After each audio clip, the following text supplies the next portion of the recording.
Hello बच्चों, how are you. आप सब कैसे हैं? मज़े में हैं? खूब मस्ती की, खूब धूम मचाई। घर में बंद बंद सब परेशान हो गए होंगे। इस बीमारी की वजह से हम सभी एक दूसरे से मिल नहीं पा रहे हैं। आपको हम सभी लोग बहुत मिस कर रहे हैं। कितना अच्छा होता अगर आज यहाँ ऑनलाइन क्लास की जगह हम लोग सच में क्लास में बैठे होते और एक दूसरे के आमने सामने होते, तो बहुत मज़ा आता, आपको भी और हमको भी। खैर, मस्ती के साथ साथ होप सो आप लोगों ने पढ़ाई भी की होगी। जो पीछे पढ़ाया गया था, जो भी बताया गया था, उसे आपने रिवाइज किया होगा, दोहराया होगा और देखा होगा। दिया गया असाइनमेंट काम आप लोगों ने पूरा किया होगा। सबने अपनी अपनी कॉपियों पर ठीक से किया है। कॉपी संभाल के रखिएगा, सफाई से काम कीजिएगा और जो भी बताया जा रहा है उसको ध्यान से सुनिएगा और समझिएगा। ठीक है बच्चों, पीछे जो भी पढ़ाया गया उसको साथ के साथ रिवाइज करते चलिएगा, बिना ये सोचे कि अभी स्कूल नहीं खुलेंगे। ठीक है, ऐसा कोई ज़रूरी नहीं है कि स्कूल नहीं खुलेंगे और हम यही मानकर चलें कि स्कूल नहीं खुलेंगे तो हम अपने काम को ना करें ये सोच के कि कल कर लेंगे, परसों कर लेंगे।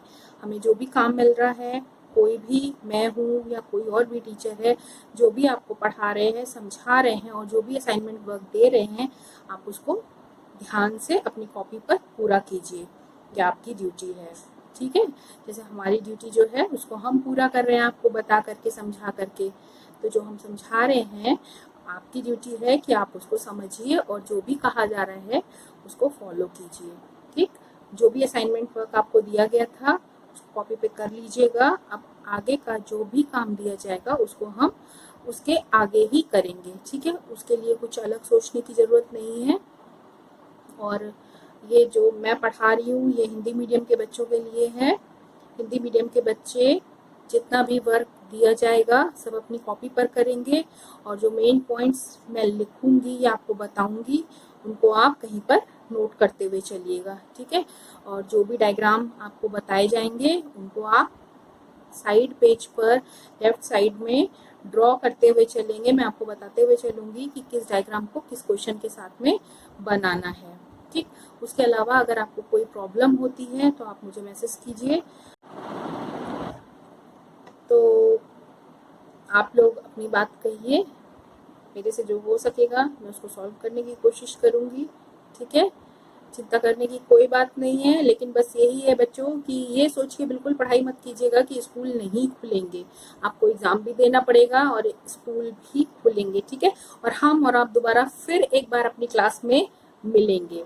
ठीक, तो लास्ट जो मैंने आपको पढ़ाया था या आपने जो पढ़ा था उसमें हम लोगों ने अपने कोर्स की शुरुआत जिस चैप्टर से की थी उसका नाम था पृथ्वी की आंतरिक संरचना। ठीक है, वो चैप्टर हमने आपको पढ़ाया था, उसमें हमने पृथ्वी की आंतरिक जो भी संरचना है, कैसी दिखती है, क्या है, उसके बारे में हमने आपसे बात की थी। उस पर हम लोगों ने डिस्कस किया था। फिर उसके बाद में जो हमारी चट्टानें हैं, कौन कौन सी हैं, कैसी हैं, किस मटेरियल की बनी है, कैसे बनती हैं और कैसे उनका रूप बदलता है, इस बारे में बात की थी। फिर नेक्स्ट चैप्टर में हमने हमारे बनने वाली स्थलाकृतियों के बारे में जाना था कि आपकी पृथ्वी के ऊपर आंतरिक हमने फर्स्ट चैप्टर में पढ़ा था। फिर हमने ऊपर में हमारी क्या क्या स्थलाकृतियां हैं, जैसे पर्वत, पठार, मैदान, ये सारी चीज़ें थी जिनको हमने सेकंड चैप्टर में जाना था। ठीक है, उसके बाद में फिर ग्रेस मैम ने आपको बताया था कि वो जो हमारे पृथ्वी है उस पर जो बल कार्य करते हैं, जिनकी वजह से ये हमारी स्थलाकृतियाँ निर्मित होती हैं, बनती हैं, वो दो तरह के थे, एक आंतरिक और एक बाह्य।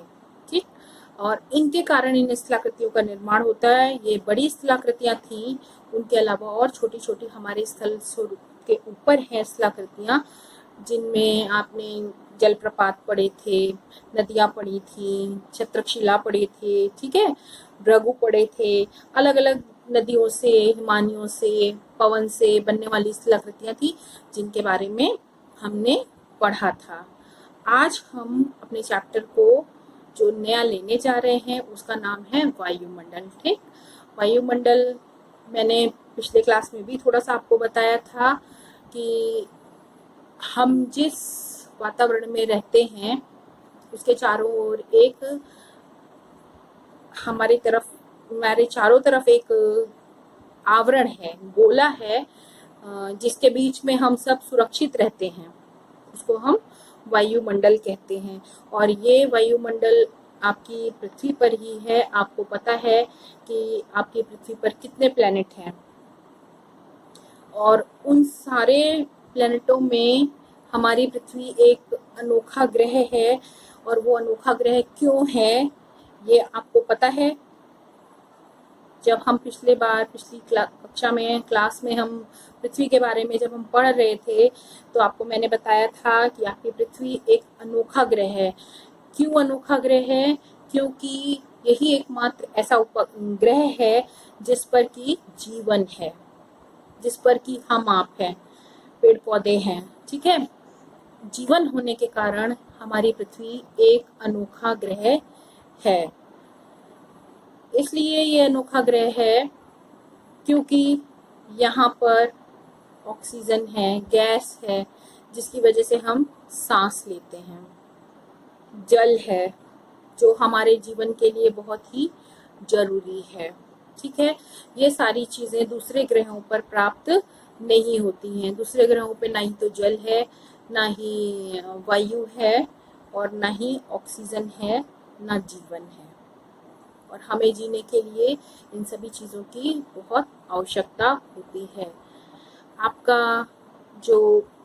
आपकी पृथ्वी जो है वो इसीलिए सारे ग्रहों में अनोखा ग्रह कहलाती है। पृथ्वी के बारे में हमने बहुत कुछ जाना। आइए आज हम उसके वायुमंडल के बारे में जानते हैं।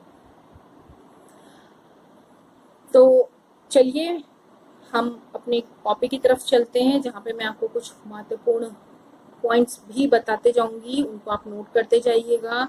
और कुछ चीज़ें हैं जिनको आपको समझाते भी जाऊंगी।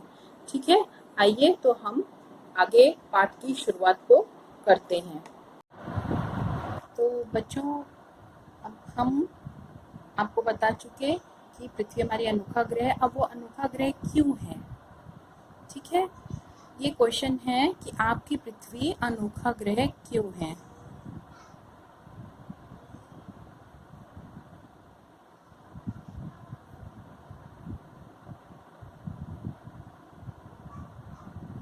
तो इसका फर्स्ट पॉइंट है कि आपकी पृथ्वी अनोखा ग्रह इसलिए है क्योंकि यही एकमात्र ऐसा उपग्रह है जहाँ पर जल की उपलब्धता है। ठीक है, पहली बात आपकी क्या है? जल की उपलब्धता। वो सबसे जरूरी चीज है आपके लिए। आप बिना खाने के 2 दिन 4 दिन तक रह सकते हो, लेकिन बिना पानी के आप बिल्कुल भी जीवित नहीं रह सकते हैं। इसीलिए हमारी पृथ्वी पर जल की उपलब्धता के कारण ही हम इसको अनोखा ग्रह कहते हैं, क्योंकि जीवन के लिए ये बहुत ही महत्वपूर्ण चीज है। अगली महत्वपूर्ण चीज है सूर्य। सूर्य से इसकी उचित दूरी। सूर्य से जो पृथ्वी की दूरी है वो ना तो बहुत अधिक है, ना ही बहुत कम है। बाकी जो ग्रह हैं वो या तो अत्यधिक दूर हैं सूर्य के, या अत्यधिक पास हैं। अब जो ग्रह सूर्य के बहुत अत्यधिक पास में हैं, वो ग्रह सूर्य से बहुत अधिक ताप प्राप्त करते हैं, जिसके कारण वहाँ बहुत अधिक गर्मी होती है, और उस गर्मी के कारण आप वहाँ पर रह नहीं सकते। वहाँ जीवन किसी भी प्रकार संभव नहीं है। इसी तरीके से जो पृथ्वी के आगे यानी सूर्य से बहुत दूर ग्रह हैं, उन पर सूर्य की रोशनी नहीं पहुँच पाती, तो वो अत्यधिक ठंडे ग्रह हैं, जिनके कारण भी वहाँ पर जीवन संभव नहीं है। तो हमारी पृथ्वी ऐसी जगह पर स्थित है, ऐसी सूर्य से दूरी है उसकी, कि जहाँ पर ताप का मिलना उचित मात्रा में ठीक है, उचित दूरी और उचित मात्रा में ताप का मिलना होता है, जिसके कारण यहाँ पर उचित मात्रा में तापमान दोनों प्राप्त होते हैं और ये जीवनदायी होता है।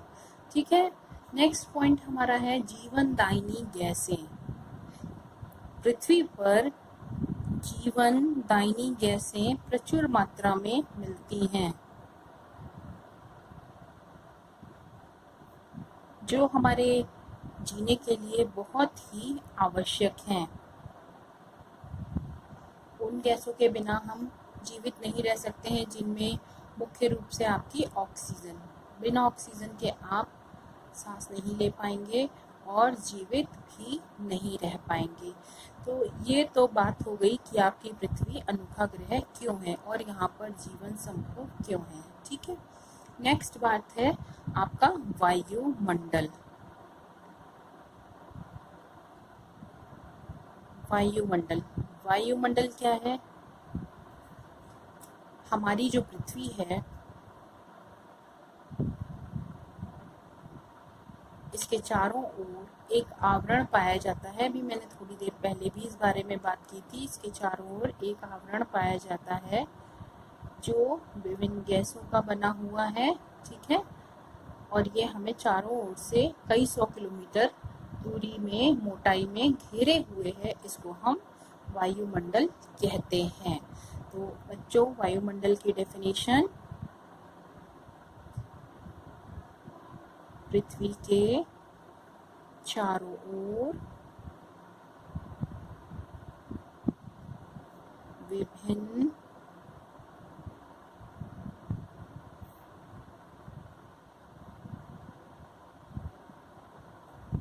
गैसों का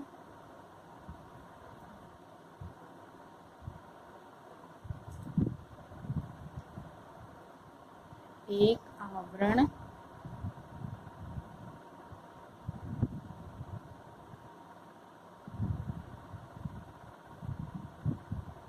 या घेरा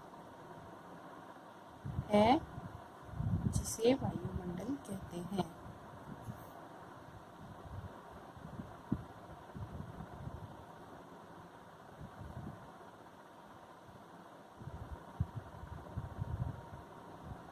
ठीक है, और ये जो हमारा वायुमंडल है ये कई 100 किलोमीटर तक फैला हुआ है।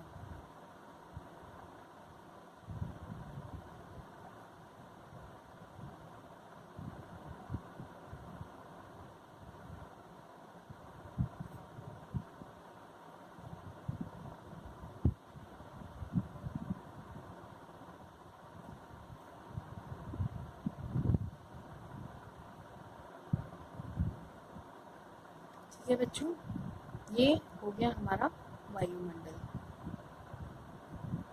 अब इसके आगे की बात, वायुमंडल पृथ्वी के साथ में कैसे है।